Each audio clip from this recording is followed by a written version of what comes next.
Nid oedd yr amser hynny fawr o eisiau arian, pawb yn byw yn enwog ac ar ei gur ei hunan, croeso cerddorion y byddig wythnosau. Rhai yn canu haf, a llaill yn canu gwyliau, faint o gyfnewid y nawr sydd yng Nghymru. Yr amser gynt pan oedd bes yn teyrnasu.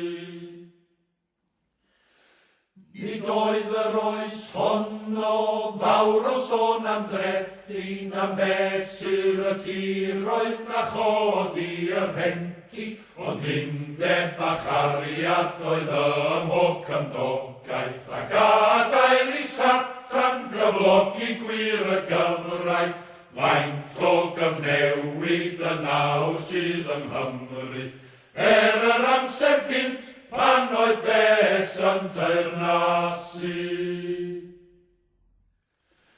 Nid oedd gan Modryb Alys na chwaith gan Modryb Modlen, ond bacsen am ei choes a charau glymu chlocsen, pais o ddidafad a chryso lan engenne, eto brethyn tew a chapolian cartre, faint o gyfnewid y nawr sydd yng Nghymru.